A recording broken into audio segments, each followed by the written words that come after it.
I do have to ask you, since I have you here, last year you've given us some teases about the Winds of Winter, but last year you dropped the bomb that you had a twist that you were contemplating, but you weren't sure if you were going to go ahead with it.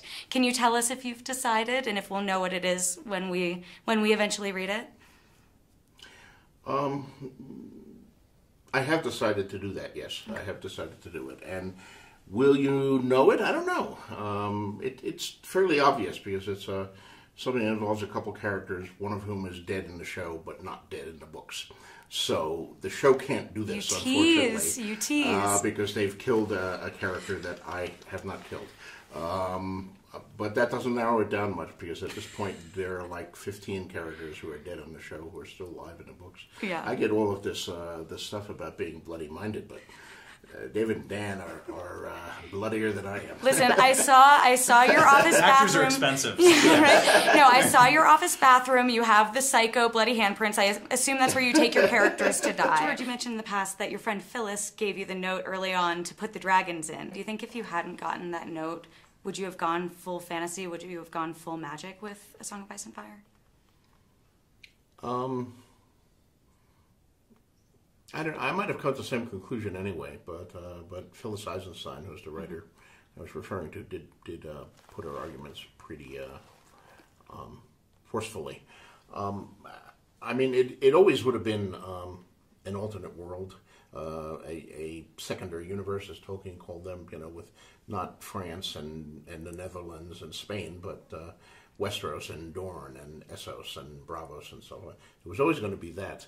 The question was, should the fantasy elements be overt, or should they be almost science fiction elements in disguise? And that was the other thing I was playing with, that there would be people who commanded what would seem to be magical fire powers, but maybe they were just pyromancy, psionic ability to create blasts of fire with your mind.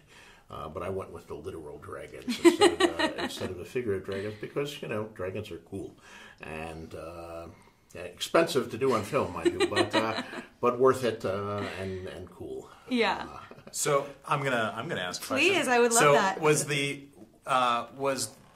the plan that the dragons existed and now were extinct as they kind of were in the world, and the note was to actually bring them back alive in the show, or was that No, the Phyllis's note, and this goes all the way back to like 1991 or 92, but long before any of the books were written or published.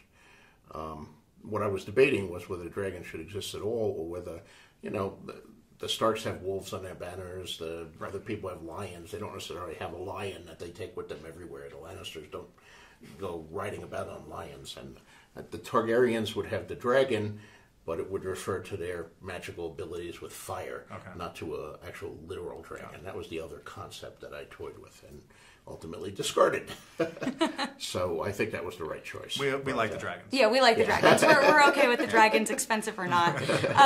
Now, what's interesting with serialized storytelling like this is, you go in and you're getting a full story. You know at some point there's going to have a beginning, middle, and end, regardless of how long it goes. So I'm curious for you guys with these very serialized style of storytelling, do you know the ending when you start, and at what point do you know now is the time to end it? Which I know is a bit preemptive for you because this is season 1 right now, but I'm just curious. George has had a little more time to answer that question, so I'll defer to him first. I know the ending in broad strokes, but broad strokes are just broad strokes, and the devil is in the details. So as I write these last 2 books, I'll be moving toward the endings that I've known since 1991, but many of the fine details may be moved around and changed and things like that. Of course, I'm writing books. I mean, although it's a successful TV series, David Benioff and Dan White are doing that and have somewhat different challenges. The problem, and Ryan and I were actually talking about this a little at dinner before that with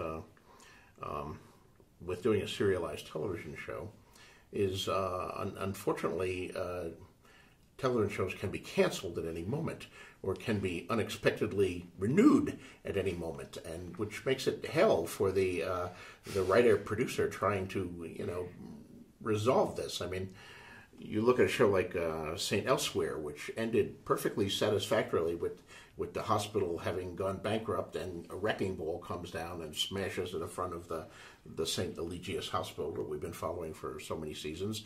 End of show. Great end of show. And then the network says, oh, no, we want you back for another season. So they quickly have to write another season where after the closing ball, someone comes running in and say, no, I have a court order. Stop it. We're here for another season.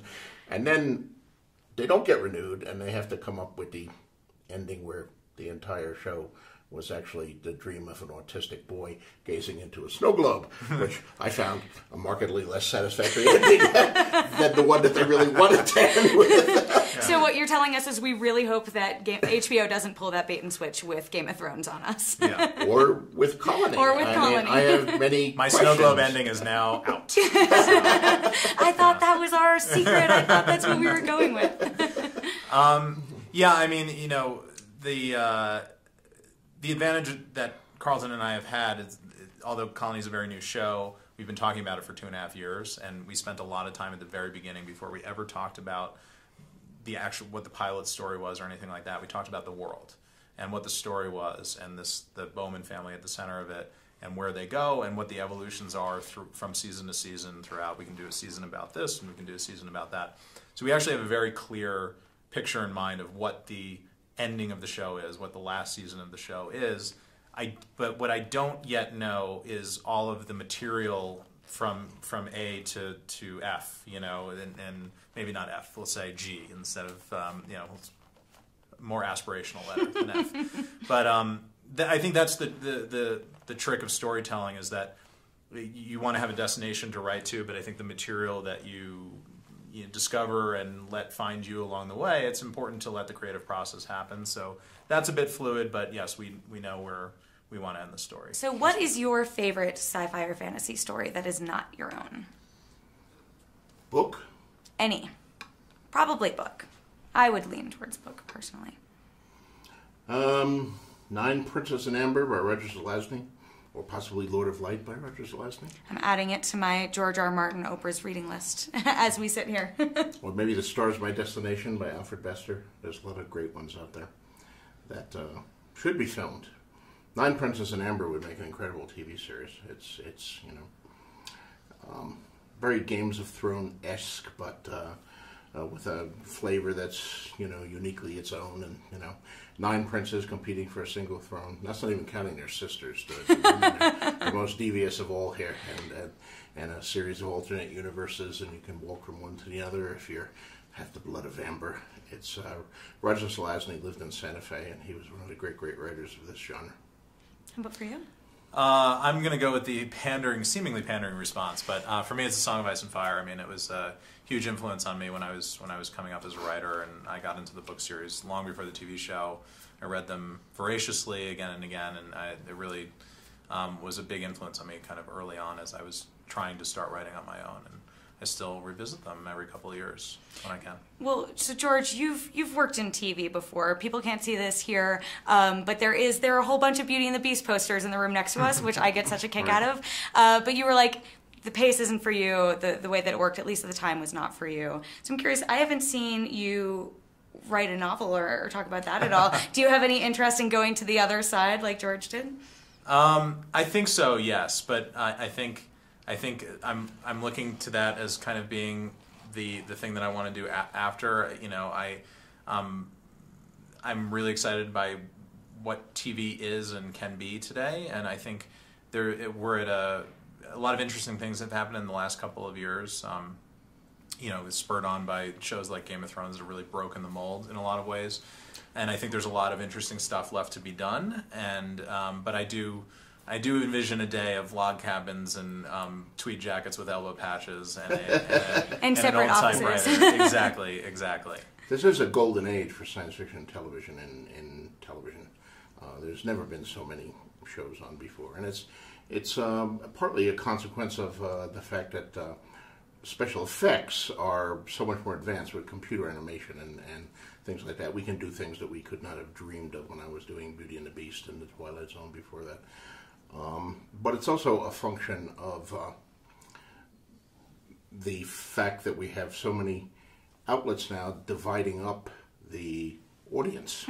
I mean, and when I first came on Twilight Zone in the mid '80s, there were 3 networks, and that was the only place you could do a drama. You know, the independent stations and the syndication, they just reran old network stuff, and they had a few local Bozo the Clown shows and all that. But you needed a mass general audience, and science fiction is a specialized audience. That doesn't. There's a lot of people just don't get it, and that's true of fantasy too. But now that we're not slicing the pie into 3 huge slices, that you can be successful with just a thin slice of the pie, there's enough pie for 100 shows, and we're seeing them, and some are great and some are less great, but it's great to see all this creativity happening. Well, and that's why we have the benefit of networks like USA getting really into the sci-fi game.